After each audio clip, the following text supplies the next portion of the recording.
This week we look at measuring STEM through CTE. And when we're talking about measuring STEM through CTE, we're pretty much talking about the next generation science standards. Now, we spent a great deal of time, in fact, an entire week on this topic of what those look like. You have looked at them in your 5E model and incorporated them into a current technical education lesson.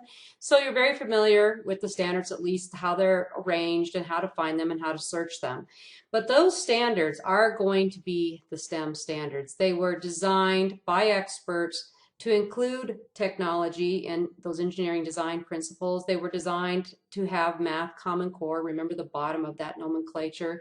And obviously they were designed with science performance expectations. So those will, for the most part, be the standards that are then used by states in some way, shape, or form, or used carte blanche by states as is for evaluating STEM.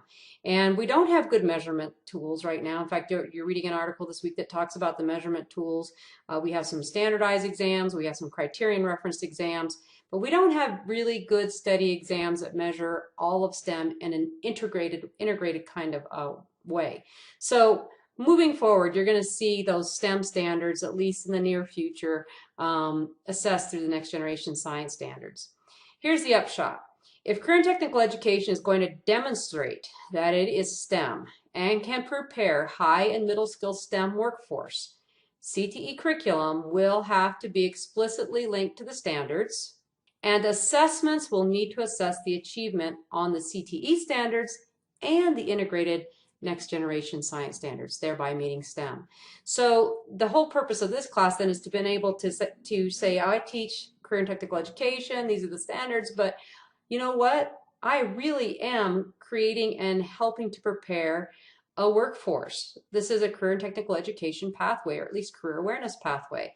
And there's maybe a new term in here that you haven't seen before. It's going to be in a reading, I think it's next week, about high and middle skill STEM workforce.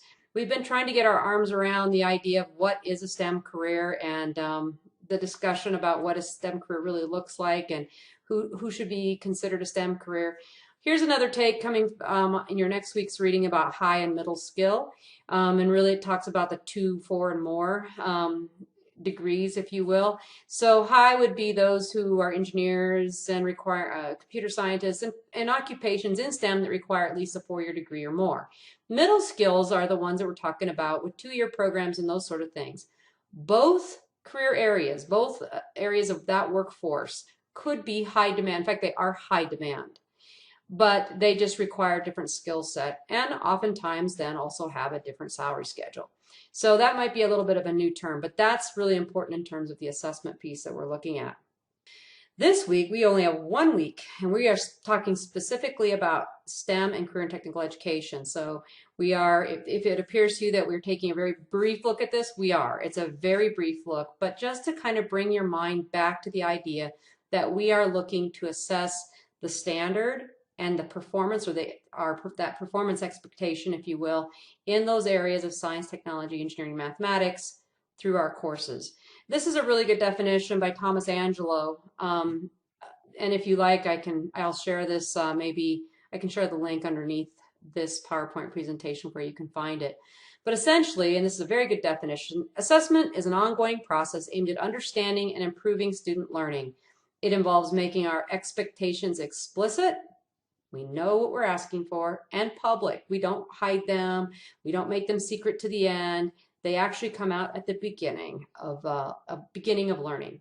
We setting appropriate criteria and high standards for the learning quality, systematically gathering, analyzing, and interpreting evidence to determine how well performance matches those expectations and standards. And that's the part that gets a little bit messy, if you will. It doesn't have to be messy if you have a good rubric or a good checklist and you're very specific and explicit and you have the varying degrees of performance. It can actually make your life a lot easier.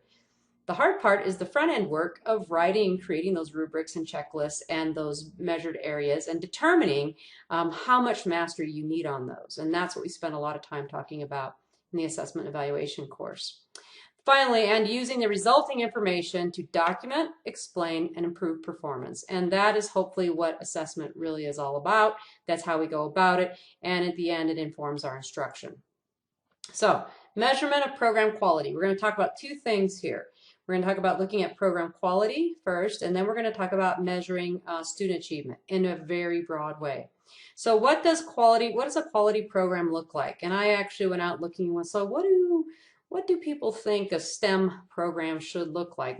I wasn't really looking just CT, just what is a quality STEM program? And through my Google search and Google Scholar search, I found this North Carolina STEM programs rubric, and so I'll share it with you because I think it's one of the, well, of all the things I looked at, it was the best. It was the most explicit. They had a very good rubric for evaluating their program, and quite honestly, I think it could be used in career and technical education programs, not just to meet STEM, but hopefully to improve career and technical education as well. So when you go to their webpage, North Carolina Science, Math, and Technology Education Center has put these together, and they have actually defined what a quality STEM school or program should look like. And they have an application process and so forth for schools to apply to be recognized as a STEM school and different attributes and so forth. But what I really liked here was, along with the attributes of a STEM school, STEM implementation rubrics have been developed to assist schools or programs in learning the steps necessary to be a quality STEM school or program. Schools or programs interested in being recognized by the North Carolina State Board of Education as STEM schools or STEM programs can submit an application using these rubrics. So I've shared this link underneath my video because I really think you ought to take a look at those. And we'll take a real quick look at middle school first. And so it has the purpose, the design, the acknowledgement, and so forth. But what it has here that I think is really interesting, let's see if I can zoom in, I can, is a rubric for what the attributes are. Is there project-based learning, integrated content across the STEM subjects? Is there connections to effective in and out of school programs? And you're going to learn a little bit more about that in this week's reading, in fact. Integration of technology and virtual learning, authentic assessment. And by the way, we have been spending, almost each week, not every week, but discussing technologies and practicing and playing with them in our responses and our replies to the course content this semester. Authentic assessments and exhibition of STEM skills, professional development, integrated STEM curriculum, on and on. You can take a look at this rubric, but I almost feel like you could take the word STEM and you could put in STEM and CTE, or in fact, this is what I think a high quality CTE program would look like. Project-based learning and integrated content across STEM and CTE. Or just CTE. Connections, effective in and out of school STEM CTE programs, those kinds of things. If I go back here, and did it open a new window? Got to move some things around. Let's take a look at the high school.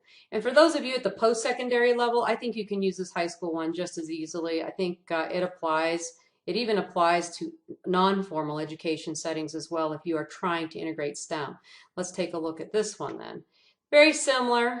There are a couple of things as I looked and you add on to them. Oh, one thing I didn't point out is the rubric kind of scoring here, like it's early. It's kind of like we're developing, if you will, pre-developing, prepared. We are a model program. And so that's the kind of rating scale, if you will, for these rubrics.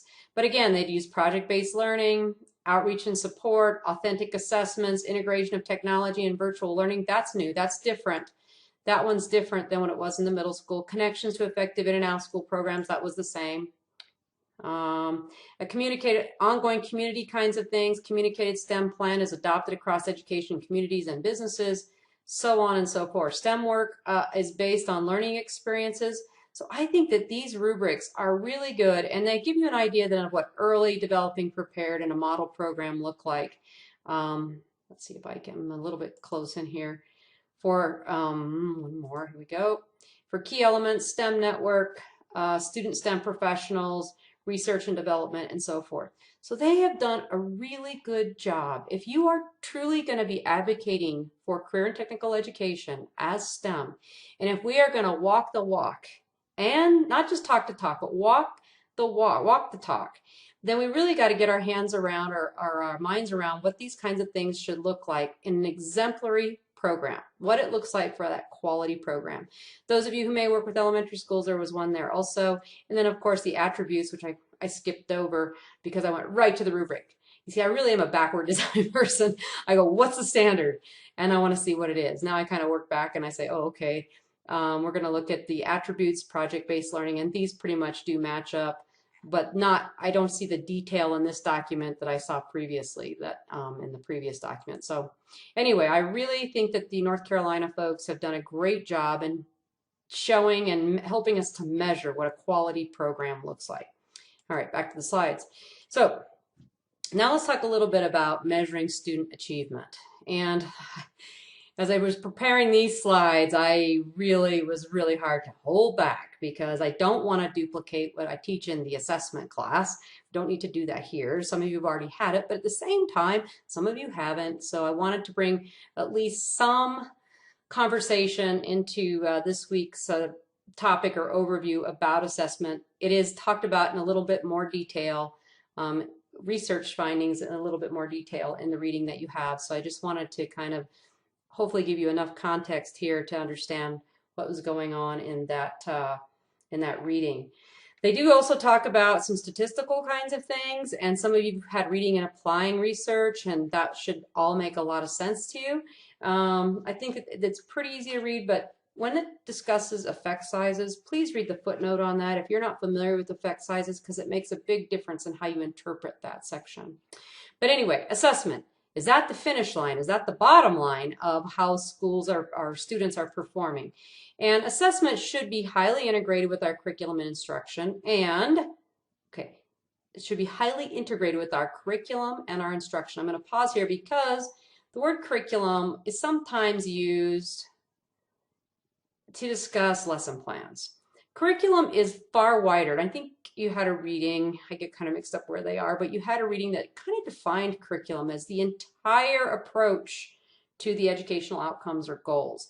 It is inclusive of teaching methods, it is inclusive of the content, it is inclusive of the assessments. So it is actually, the curriculum is inclusive of the stakeholders and their perceptions. Curriculum is actually a very broad term and shouldn't just always be curriculum and lesson plans or units. But we integrate that curriculum, all of those things, and our instruction, and we inform our curriculum and instruction with assessment.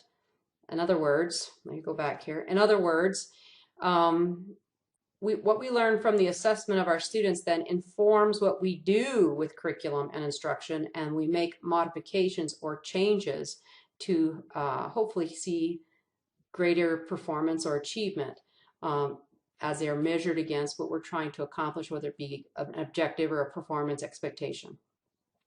Assessment is a complex system of strategies, techniques, and methods, and those are the kinds of things we discuss in a separate course. But I think most of you have been involved in the classroom. You've certainly been involved here where I assess you with rubrics and checklists, and you've been going to school for a very long time.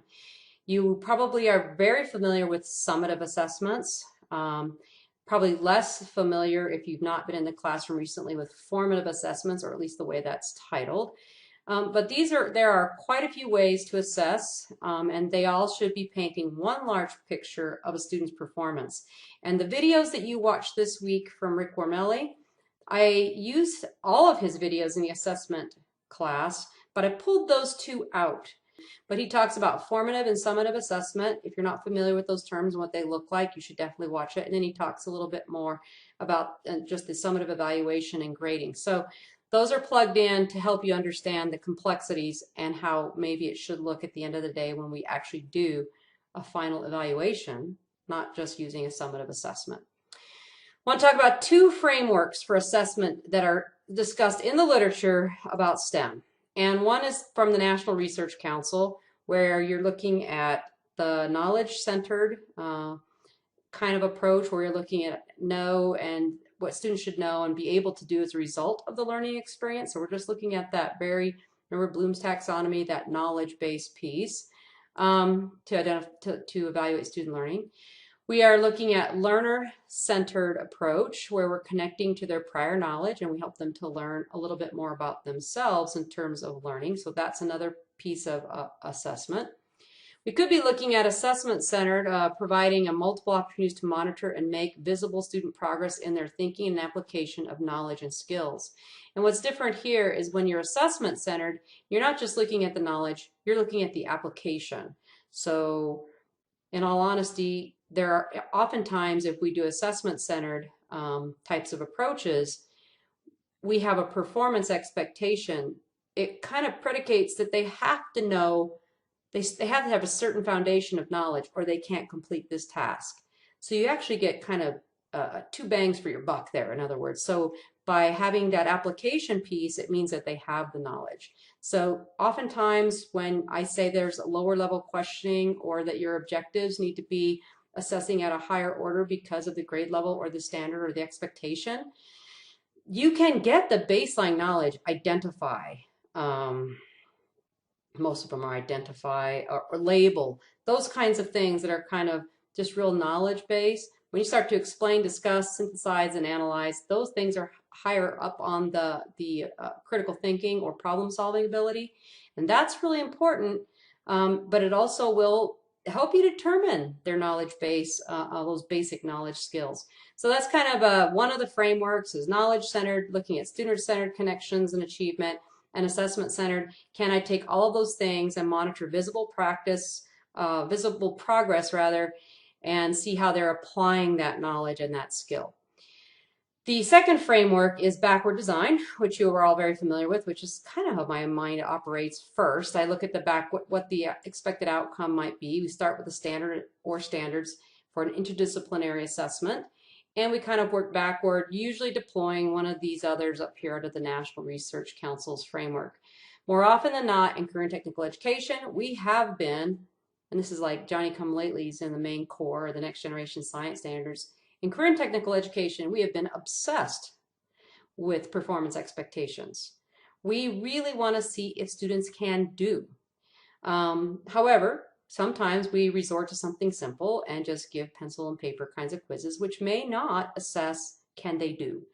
And so that's something for us to think about moving forward, is if the next generation science standards and STEM assessment in general is going to be about performance. I think we have a lot to offer in career and technical education to mainstream, if you will, or academic core STEM instruction through science and math, that those types of strategies they may not be familiar with. They are very familiar with traditional testing, but they are not familiar with thinking about how could I assess student understanding with some type of performance. So that's really, really important for us to think about, model, share, and be explicit with in terms of working with others that are in the building who are working with these STEM standards. Okay, assessment tools.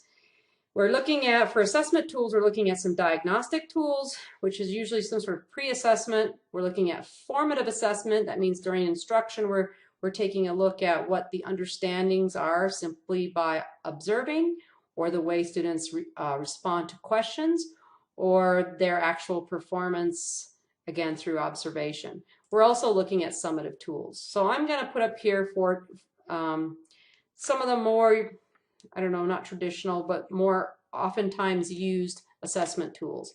Obviously, informal questions. I think some of the best teachers are the teachers that know how to ask questions. Questions that aren't yes or no, but questions that really probe a student's thinking.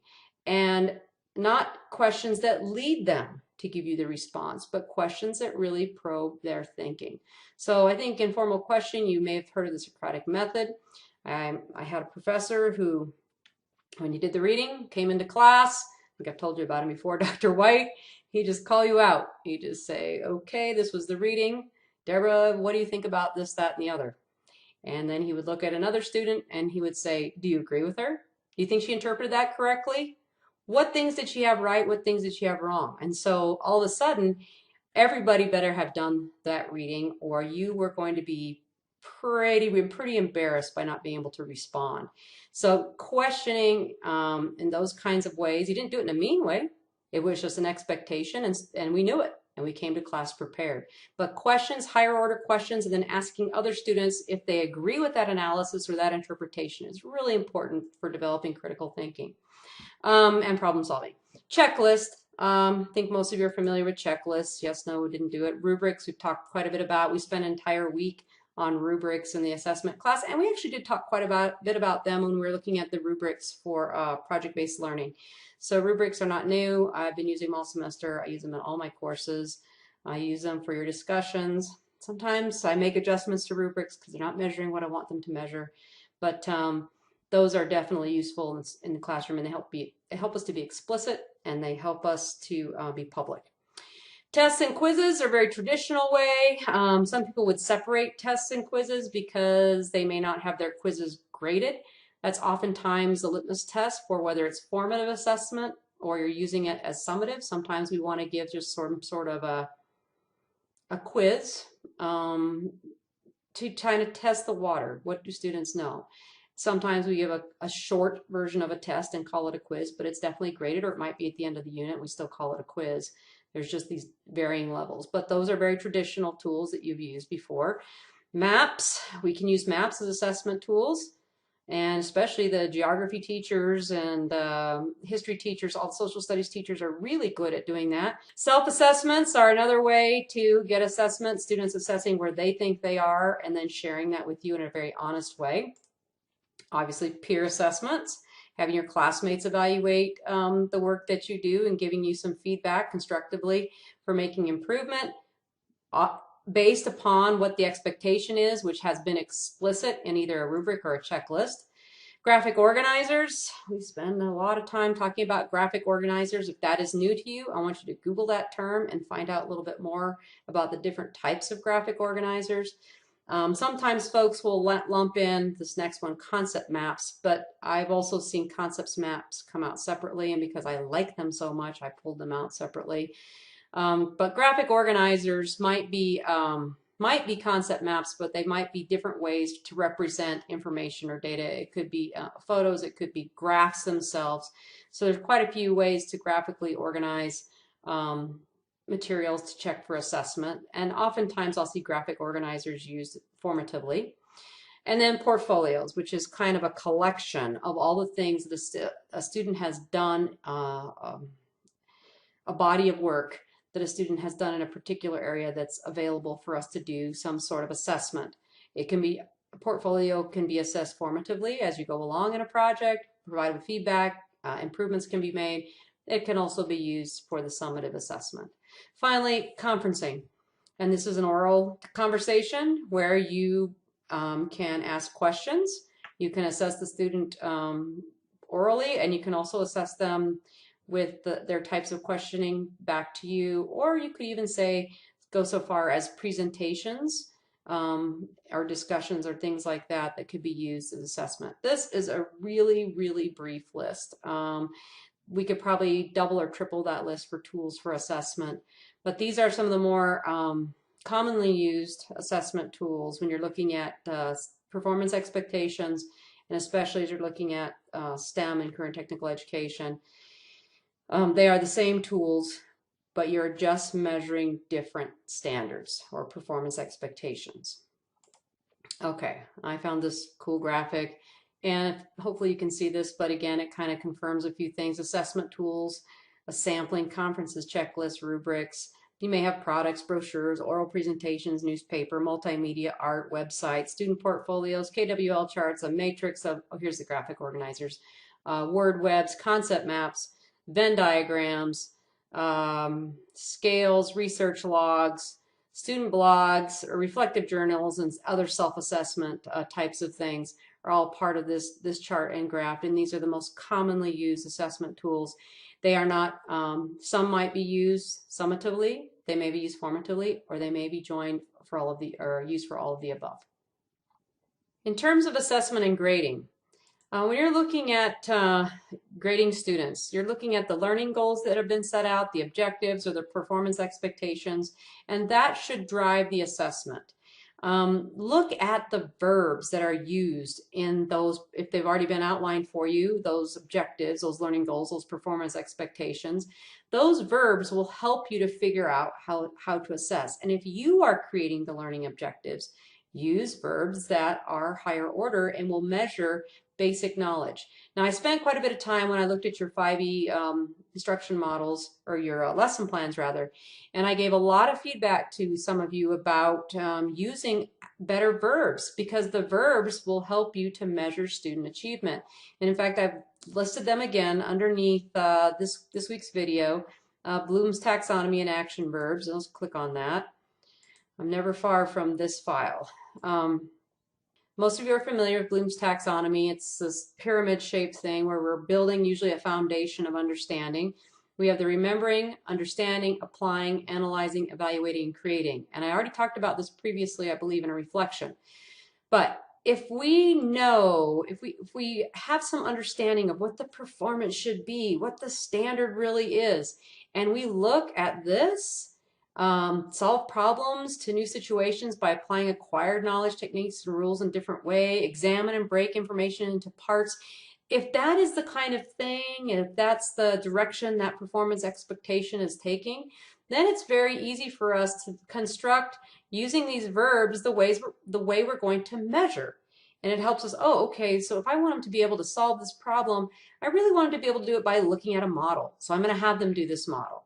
Or I really want them to be able to decide where these diseases belong in terms of classification. And so they need to be able to break that kind of thing down and be able to classify and sort.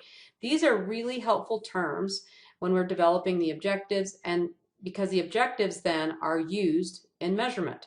They tell us how we are going to measure. So it makes our life easy. We don't have to kind of make it up as we go along. Well, how should I measure? Well, if the standard was written correctly, the performance expectation was written correctly, your lesson plans, objectives met that standard, and I talked about that when you did your 5E lesson plan, then it's actually pretty easy. Take a look here. So conduct a pre-assessment. That's a diagnostic tool with your students. If you take a look at their understanding ahead of time by questions, quiz, and it would be, of course, ungraded, some sort of survey, it will probably go a long way in telling you where you need to start. Remember, all assessments should inform our instruction, in addition to providing students with some analysis of their progress toward the content.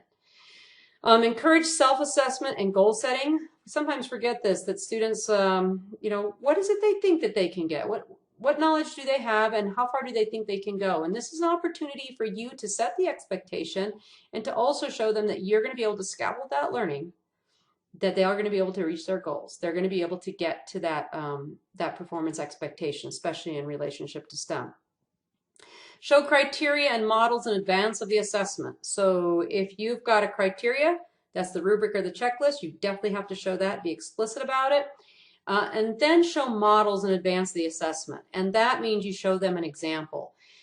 Now, this is a two-edged sword, because sometimes you show students a model and you get every single one comes in and looks exactly the same. I get that. And so sometimes just providing the rubric, at least I think providing the rubric and the criteria is enough. But I have, even in these graduate courses, I have had different assignments that I put out and thought I would get something really stellar back because of the rubric I created, and I've been just a little disappointed. What happens is a redo. I then have a model, and I can share that with others of what it should look like, but I'm a little bit hesitant sometimes to always put a model out there, especially if you think there'll be just a lot of copycats. Having said that, I think that you should try with a rubric to get them to know what it looks like, and in some cases, you're going to need to provide a model because it may be so abstract or so new to them that they really don't have an idea about what that should look like. In the case of the PBL activity, that's why I modeled for you what I did with the career gaming lesson, is because some of you haven't done project-based learning and you may not have an idea about what that thing really looks like at the end. And sometimes I leave it open. I gave you some 5Es to go by, but some of you didn't quite grasp the idea of matching up those standards, especially the next generation science standards, with the assessment. And so sometimes there's redos, and that's part of the learning curve for everyone. But I do understand that sometimes the models are good, but sometimes we have to hold back on the model so we don't get a whole bunch of the same kind of stuff, copycats. Just keep that in mind. Provide feedback early and often. It's really not very good to get all the way to the end of the project, especially if you've been observing them and you've been seeing mistakes all the way along where you're like, that's just not going to make it. Providing that feedback early and often is important. Allow new evidence of achievement to replace old. Now this is kind of tough sometimes. Sometimes we see a student that we thought was either lazy or just tanked on something for whatever reason, and we leave that score 30 out of 100, and then they did something new, and instead of replacing that new improved as evidence of their understanding that performance expectation, we then give them the 85 or 90.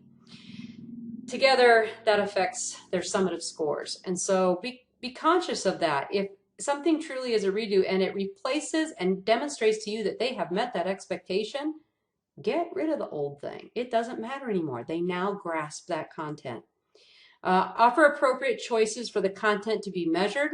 Now, this is something that's new for teachers because it oftentimes requires a little bit more work on our part, but there might be different ways to measure that particular expectation, that particular standard. They could do a presentation. They might be able to do a project. They could do a portfolio.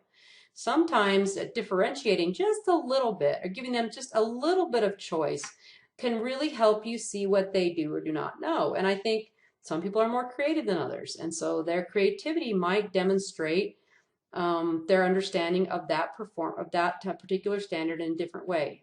It won't work for everything, but it's something for us to consider as appropriate choices.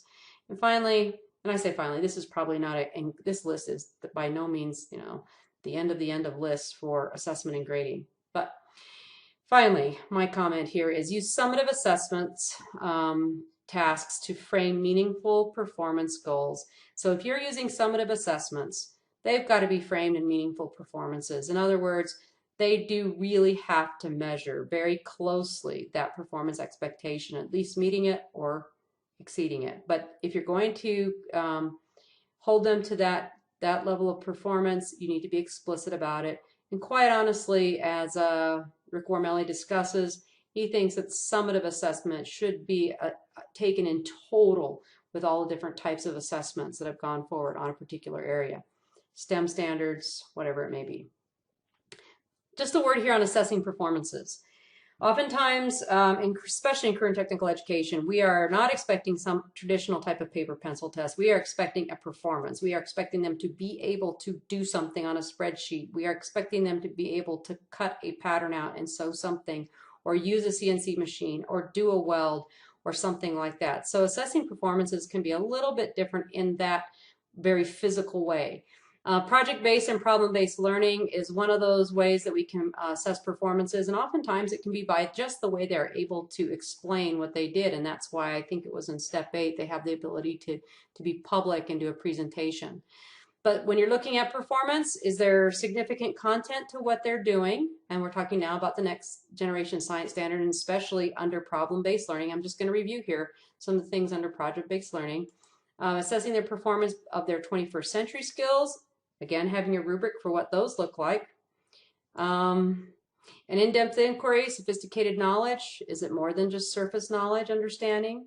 Did they have a well-crafted questioning? And keep in mind, I'm just kind of reviewing what's under the project and problem-based learning. Those are the things, those are kinds of performances that you're assessing for that approach. Need to know, is there ability in the content that they brought in, or is it just kind of a hodgepodge of things? And do they really understand what the need to know might be?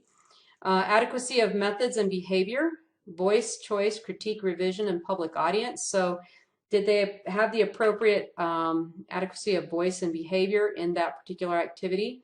And project-based learning and problem-based learning, we've already spent quite a bit of time on it, but that's also discussed in this week's readings, and it's definitely part of STEM and STEM education.